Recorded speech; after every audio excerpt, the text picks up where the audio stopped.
Let the team at Black Hills Information Security test your defenses. With over 10 years of experience in penetration testing, red teaming, and threat hunting, the testers at Black Hills will help you find the holes in your security before the bad guys do. The team at Black Hills cares about educating and sharing their knowledge by creating countless blogs, open source tools, and webcasts for you to learn more about the tradecraft of pen testing and red teaming. Visit securityweekly.com/BHIS to join their mailing list and view the latest blogs and webcasts from Black Hills Information Security.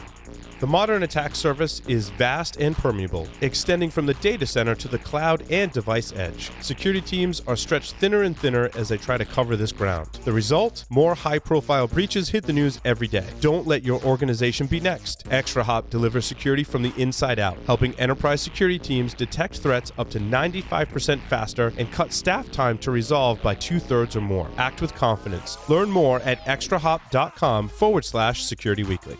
Major data security breaches continue to make headlines. Are you prepared? Standardizing your security framework will help you stay competitive, be a reliable business partner, and manage intellectual property, financials, and employee and customer information. The American National Standards Institute, or ANSI, offers the standards you need in one place through standard subscriptions, a cost-saving, fully customizable solution. Sign up for your free trial at securityweekly.com/ANSI. Welcome back to Business Security Weekly. I am your host, Matt Alderman, joined by Paul Asadorian, Jason Albuquerque, and our guest, John Fredrickson, who stayed on. Are you attending KubeCon and Cloud Native Con Europe 2019 in Barcelona, May 20th to the 23rd? Join your peers at the Cloud Native Transformation Summit 2019, hosted by Sysdig on May 20th. I will be emceeing the event. Pre-registration is required. You can add it on during your KubeCon and Cloud Native registration. Also, register for our upcoming webcasts with Kaseya and SaltStack by going to securityweekly.com/webcasts. If you've missed any of our previously recorded webcasts, you can also find them on our on-demand library at securityweekly.com/on-demand. All right. And Matt, you got here this morning off a red eye. Yes. That you took last night. Yeah, I boarded a plane at 11:45 p.m. Denver Then we time. fed you Bloody Marys and expected you to read it off of a teleprompter. And given that, you're doing fantastic. Absolutely. Incredible. A couple tongue ties here and there. But it's all right. It's understandable. Yeah. Spelling is fun. Yes. And I wrote the script, for crying out loud, before I left. So, see, the good news is I wrote it on Friday, sent it to the boys, knowing that there were going to be 4 of us in studio, so they had plenty of time to prepare. I'm not ready, I guess. But now, wait. Now, Kaseya, explain to our listeners what Kaseya does so they can go to our webcast and learn more. Yeah, I mean, Kaseya is interesting because traditionally you think of them as an IT management company, right? Managing your different IT assets, remote access, help, etc. But they've also built a number of security offerings as part of that IT management suite. And so what they're going to talk about in the webcast is how you integrate some of those security capabilities as part of managing your IT infrastructure. And so we're going to now I remember it, like patching, and EDR or some kind of endpoint security was tied in there. Even authentication. So they do some stuff on authentication. They just made another acquisition, I think last week or the week before, to enhance some of their authentication capabilities. So when you're dealing with remote access or you're dealing with remote administration, being able to tie in some tighter authentication controls. Those are some of the things we're going to cover. It's a huge missing control. Actually, last Thursday on Paul Security Weekly, we talked about as like in the top 5 things that most companies don't do that lead to compromise. Authentication, or specifically remote administration in general, was one of the ones we all kind of agreed, like, as pen testers, like when we find that, we usually find it, and when we do, it usually leads to compromise. Now, SaltStack is configuration management. Correct. And one of the reasons why I love SaltStack is because Mehul works there. Mehul and I worked very, very closely at Tenable for many, many years. Actually, the entire time I was at Tenable, we worked together. And Mehul's just amazing. He led the configuration auditing at Tenable. He would come up with new stuff. I would test it.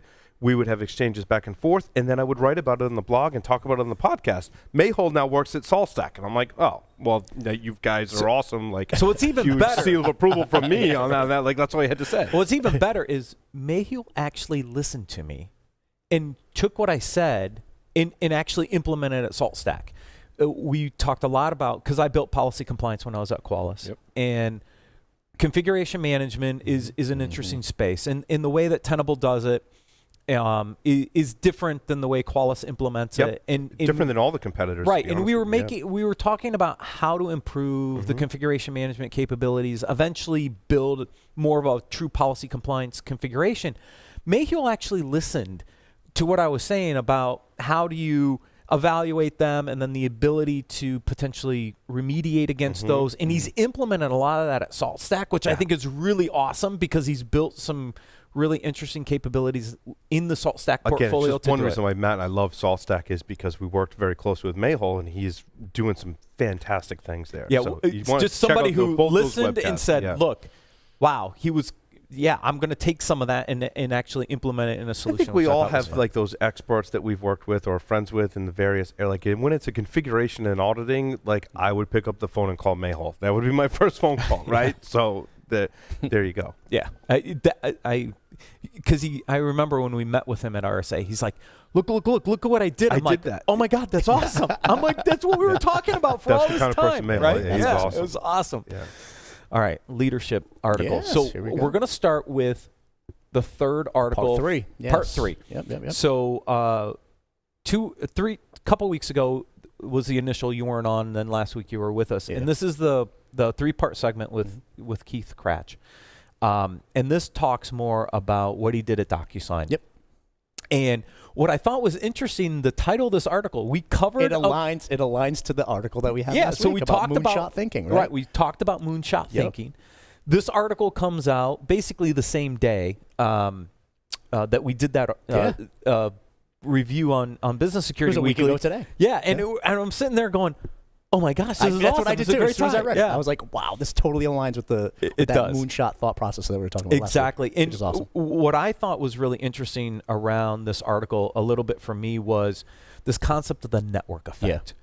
Yeah. And where I've seen this work really well, everybody knows the Facebook story, right? The network effect of people connecting to people, and you create this network, and it's the network of the network, and it creates this effect. And that's what DocuSign had in building this great collaboration for signing documents. Yep. He talks actually about the category shift in here, Paul, about what they were perceived as and how they had to kind of shift the category to get even broader. Because one of the challenges at DocuSign was the name kind of pigeonholed them into document signing, but they could do more, right? And he talks a little bit about this evolution of how they had to think beyond document signing and how to build the network, this network effect. And I love companies that have this potential for network effect because I think it creates a really vast. Well, I think he makes it sound easy too, and I think one of the keys to a successful business is knowing who's your competition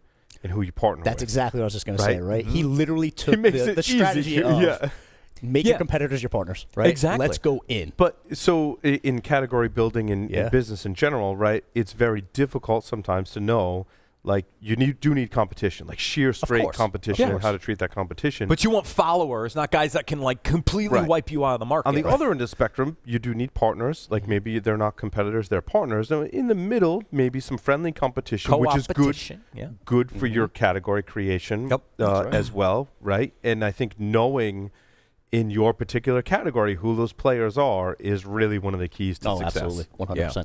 Yeah, I thought that was one of the most incredible pieces of the article where he took that vision of, hey, wait a minute, these guys are our competitors, but let me partner up with them because we can all be better in the end, right? Yeah. We're all going to make each other better. We're all going to step up. And we're all going to be successful. They're all huge business partners. They're driving tons of revenue for him in that model. Yeah. Back to the network effect for a second, because the other interesting place where I see network effect having potential impact is on third-party vendor management. Right. I have a lot of experience in third-party vendor management. I ran my first compliance gig. The reason I created Control Path was third-party vendor management. And this concept of you've got all these third parties. They get hundreds and hundreds of requests for control, reviews and all this other stuff. And the shared assessment program, and we're actually going to have one of the guys from the shared assessment program join us on this show, I think later in June, to talk about third-party vendor management, because I think it's a big topic. It's huge. But think about the potential network effect of third-party vendor management for a second.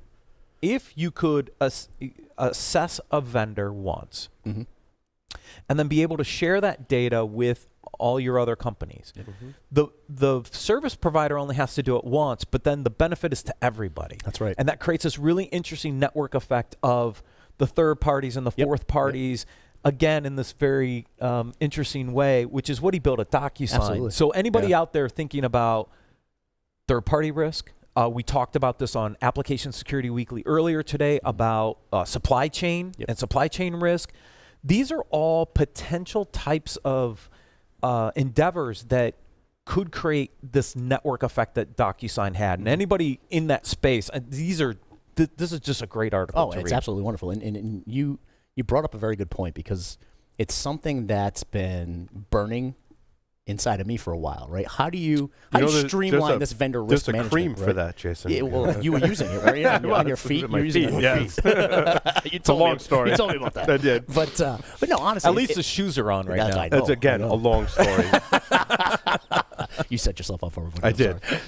But at the end of the day, I'm on the board of directors of a consortium here in Rhode Island called Tech Collective, right? And we're that technology hub for the state of Rhode Island, trying to get all technology companies and private businesses to collaborate, right? Collaborate more on the technology front, mostly to help workforce initiatives and those type of things. But one of the things that, I'm on the board, but I also started a cybersecurity subcommittee. And one of the things we're trying to do is around third-party vendor risk management. How do we take the hub of the Tech Collective, bring all of these small, medium businesses in, and say, how can we get you to table stakes compliance?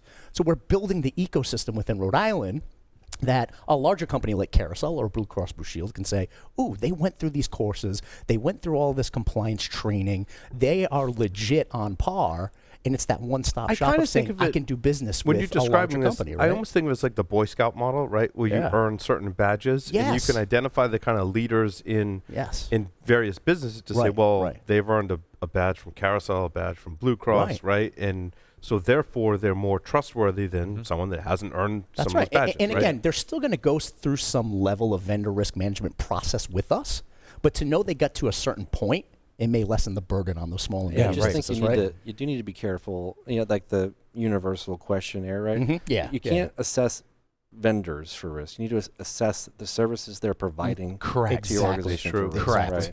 This was one of the big challenges when I was doing it, is people would look at the vendor, IBM or whoever, and they're like, well, they're a big company, so they have all this in place. And I said, yeah, but it's not about the vendor. It's about the service they're providing and the relationship of the service they're providing to the business component that they're providing. And what's the criticality of that business service that they're providing. That's the key, right? And that was a challenge, because if you think about some of these larger conglomerates, they offer dozens of services. So each service has to be assessed. It's not just first data. It's first data service 1 through N. That's right. Right? And each one has to be evaluated, because the risk profile may be very different based on the service and how you're using them in the business. It's like that even as a consumer too, right? You can't just go by the brand of whoever the parent company is, right? You got to read reviews of that service or product that they. Well, that's the whole basis of a SOC, right? You get a SOC report. It's based on the service that you're providing. They test you on the service you're providing. Right? Yes. You get that SOC well, it's supposed to be.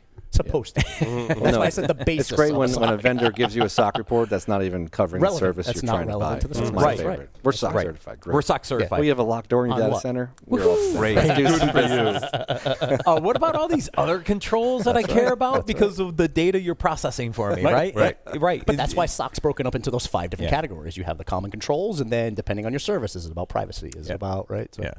And you get a little bit of this, I think, with the consortium in a little bit, right? Is you're kind of working together. So as you think about that has a little bit of a network effect and potentially some centralization for that, for some sharing. Yeah, we're trying. Some of the lawyers, even though in my personal opinion doesn't have any bearing on it, there's some antitrust concern.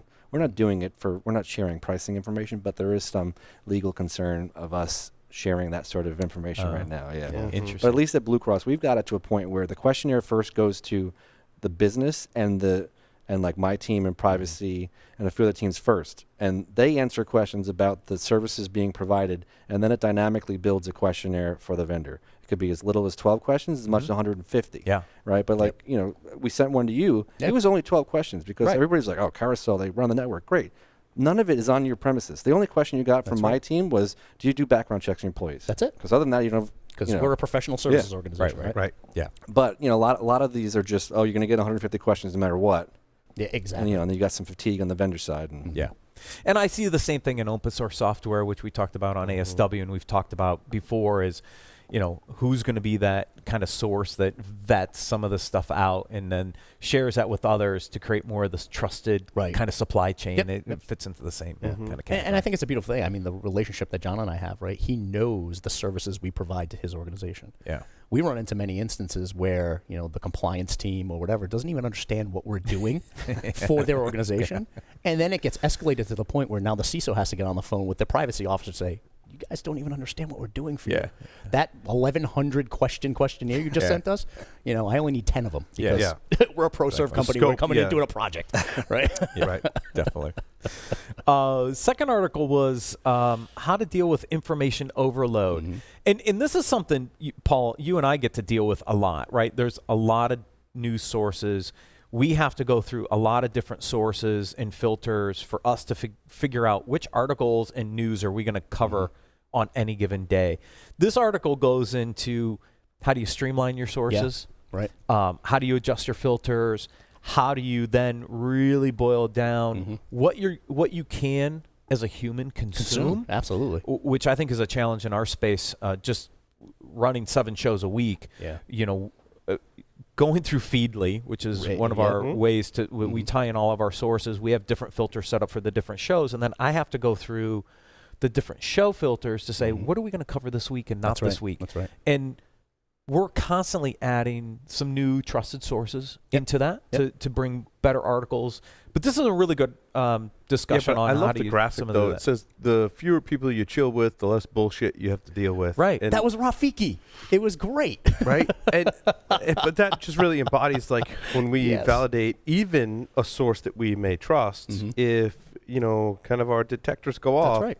We know who to pick up the phone and call or email or however you communicate, Slack or whatever, right? Yeah. Like we gave the example of Mayhole in the beginning of the segment. If it's something to deal with a specific area, we like to have those people to call on. And we've been doing this so long that we fortunately have most of the time the right people to call on to say, if it's AppSec, we call on, Mike Shima or others, right? Yeah. And that's important in vetting your sources. Right. And I'll say the small amount of time I've been involved with Business Security Weekly, Feedly has been a great tool. I mean, it does help me kind of curate that level of content down to that level of filter. So in one of the terms in here is find the gems, right? Yeah. Find those gems of resources and information that you can kind of bring in and Feedly's got some interesting things about the popularity of a story and tying it back to a CVSS score. So it does some things that I didn't know when I first signed up for the service. I didn't realize they had.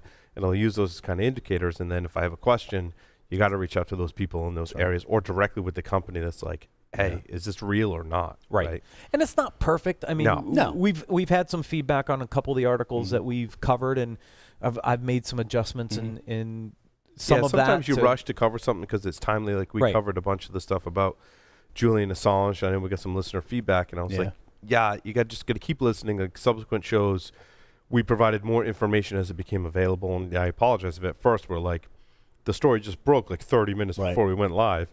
So we went with what we had because we can't not talk about a story of that magnitude, right? But then other things unfolded as it. And I think one of the cool parts about the article is it gave me a little bit of insight on how I can kind of classify some of those feeds and sources, right? Because they had the diggers, the tourists, and the masses, right? That's kind of how they classified it. The diggers are like the fringe organization, but sometimes that's great for innovation, right? I mean, you're going out to those fringe sources of information, and that's kind of how you build your innovation. Hey, what's great about what we do is we can speculate all we want, right? And we can be like, hey, like this is pure speculation, and it's a lot of fun to speculate. That's not necessarily fact, but like we get to explore the what ifs. Yeah. Right. Right. And that's Yeah, fun. and then over time, what happens is you get more information Yep. that makes it a little clearer. We'll cover a news story for an acquisition, for example, and we're not quite sure where it's going to fit into the portfolio, and we Right. kind of what if it and we'll speculate about the hypothesize. details. Sure. And then we see more of that start to play out, and we're like, oh, that's what they were going to do with it. That's interesting, right? But probably right about 50% of the time. Maybe. But that's the fun part about our job, right? Yeah, like, right. You know, it's like a weatherman. Yeah, like I told John, I get to talk to who I want, when I want, about what I want. Pretty much. Somebody should market this tool to do open source threat intelligence and spit out Styx Taxi.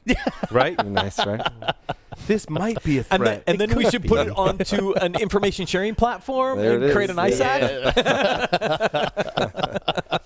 That's awesome. Oh, the next article, it was kind of an interesting tie to the last one, which is about burnout. Yeah. And look, we've all been there in our careers at some point, Absolutely. right? I mean, having worked for a number of startups, you know, you get consumed with the with the long days, you get burned out. This is more from a developer perspective, which I thought was interesting because he's a developer, and just kind of how does he balance that workload with family life and trying to figure out how to prevent that burnout from happening. It's And interesting. I've been we've doing a all lot been of there. development lately, right? And I find that consistently towards the end of the week, like I really get stuck a lot more and I really get burned out. And I found the best way to deal with that is I put that down for the weekend. That's it. I'll go do other things, right? Like I rebuilt my laptop this weekend, you know, went away with the family, put it down. I came in Monday. You know, by like midday, I had some better working code. That's right. I was showing actually Jason earlier right before the show. Yeah. I had some much better working code, largely because I put it down. Yeah. And I think that's one good strategy for dealing with burnout. I think in the end, you'll progress more quickly in your project if you know when to put it down for a little while, move on to other things that productivity-wise may help you as you progress in that project. Right now, my laptop being rebuilt at home, now it's set up to do much better things more efficiently, right? So you just got to kind of pick and choose. To the point where that level of burnout was obvious to me last week. What was the first thing I said to you when I walked in the door? You're like, dude, you're in a better place today? Yeah, you doing like, better today, much right? Because better. you could tell the fact that you were literally like working so hard, and maybe you hit a wall, maybe you were stuck. I don't know what was going on. You hit walls and you get stuck. The first thing I in asked development you was, you always. doing better That's today? been my Right? yeah. And sometimes just walking away. Yeah. Every day, my wife and I walk a couple miles, and it varies every day because I don't have a consistent schedule. Mondays are my busy day because it's 2 shows, but being able just to walk away, in getting out and just sometimes it just helps clarify things, and then you can come back and you're like, oh my gosh, I know how to do this now, or I know what I want to do to improve this, and so those breaks are good. Not only for creativity, but also for problem solving, and allows your brain to kind of reset and sometimes look at the problem a little differently. I think one of the biggest pieces I pulled out of the article is it said, and this is a cultural thing, right? It said our field is still relatively young. I mean, if you think about it, right? It is. Yep. And it's been dominated by the leaders who never stop working. Yeah. 24/7, nonstop working. And I think, you know, we're products of that culture and that mindset. And we need to break out of it because it literally is. It's creating burnout. It's creating anxiety. It's creating depression. It's creating these psychological issues that, you know, we feel like we have to be on 24/7. We have to always be on. Yeah. Right. And we're not giving ourselves that break. That's why I came to Security Weekly, because it gives my brain some rest. It's always some new Not things really. to work on, though. It's new stuff to work on, Refreshing. right? You And can you're put not one- just 100% into one we're thing not saying, constantly. to Jason's point, we're not saying stop working. No, stop right. working on the thing you're working on. Go work on Go work something on else something for a else. little while, Yeah, that's right. and then come back. I mean, Right. and don't either extreme is bad. Working on one thing all the time is going to lead to burnout. That's right. Working on too many things at once is you're going gonna to lose detrimental focus to your and- yeah, productivity. exactly. It's having that balance. Right. It's a balance. And the one other thing that I pulled out of it is create an environment where you can realize small wins. Yes. Right? Don't think of the project as this long in the tooth project that you only win when you get to the end of it. Get to a point. Yeah. Give yourself some small wins that you can Metrics. celebrate, right? Same thing. Metrics. We got Libsyn nailed down. Good. Now you're tackling YouTube. It's a different. It's small wins. But and it's that eventually we'll DevOps get there. mindset too. Is and it's interesting. I tell this to my wife with the work that we have presented to us at home. I'm like, break it down into smaller chunks, right? Like, yes, we have an end goal, but break it down into smaller chunks, and that definitely helps avoid burnout because I think that your brain is rewarded when you accomplish a small task. If you think of your goal as 12 different tasks kind of put together, you're not rewarding yourself, right? So break it down. Get accurate, stats from Libsyn, right, is one goal. Okay, now take into account this other thing. Make that work, and then piece everything together. That's right. Right. Yep. And then get it automated, and then just give me. Then worry about automation. Then worry about deploying into containers, and then worry about right. Like the whole. It's a never. Well, then that's what makes it fun and challenging is that there's a never-ending series, of things. So, do you have to deal with burnout? Yeah, certainly. I when I was at CVS, it was a high-performing culture. I'll just put it that way. And I didn't have any kids. I was just married, and I was pushing my team really, really hard. And one time this guy he said, listen, John, he's like, I can always get a new boss. I can never get a new family. He's like, I am not working tonight. Yeah. And that stayed with me to this day, right? That resonated really, really well. When I was at the hospital, if I was feeling burnt out or I was frustrated about something, the CTO there, he said, listen, you take this walk and it's a loop through the emergency department. Right, and that reset me every time. Right, I was no longer frustrated. I was put into perspective. And it was great. And my wife says this to me all the time because she used to work ICU. She used to work at the clinic in pediatric ICU, and nothing we do, any of the four of us, are life critical per se. I mean, you walk through a pediatric ICU and you see a kid on tubes and all this other stuff. Right. I mean, the perspective changes instantly. You're like, oh yeah, right. That's right. And sometimes it's good to do that, right? And I think that's a great walk. Actually, you walk through the ER going, okay, I don't have it so bad. I mean, look at all the people sitting in that room, right? Yeah, I'm upset at this project timeline. That is nothing. Yeah, that is nothing in the scale of things. But also those little wins. Somebody, and it took me a while to understand what he was saying. But a leader of mine said, "Don't let Don't let great get in the way of good." Right, stop saying this needs to work absolutely perfectly. Right. Celebrate that you've gotten this to work, and containers might be next week, right? Yep. Otherwise, you'll burn yourself out. Yeah. Containers are always next week, actually. For you, it is. For me. But that ties great into this next one. Yeah. The surprising secret of success is not about winning. Right. And it's to that point a little bit, right? Is if we want to win, right? And I've experienced this in my career, right? Is winning, the goalposts constantly move. We're in the wrong industry to win. Yeah. Right? Yeah. And those goalposts are constantly moving. And so success is not always about winning. It's about those pieces you can really say, look, we had success here. We didn't succeed here. I learned from it. We'll apply that differently the next time. And this article does a really good job of, it's not just about winning. Right. Success is more than just about that. Well, and what good to great is one of the things that I'm getting so far, I'm in halfway through it at this point, right? It's that, and halfway through good to great, I'm like, all right, look, it's about finding the right people. That's right. Right? It's about getting them on the bus. Then it's finding the right seat for them on the bus. If there's open seats, you got to fill those seats as well. And then it's about taking the bus where it needs to go. Right? And it's totally makes you feel like it's more of a long game than having all those quick wins, right? And for that reason, it's been very, very helpful. And also getting the wrong people off the bus is part of that. Or maybe they're in the wrong seat, right? And once you get that figured out, then the bus can just move so much faster to where you're going. Yeah. In this article, it says, we can never consider ourselves fully successful, at least not until we're on our deathbed, right? Yeah. Because, right? It's just this constant thing. And it's measuring those successes, learning from those successes, and then adapting. And that was a great tie into that other article. And the great thing about good to great is comparing and contrasting the good companies from the great companies.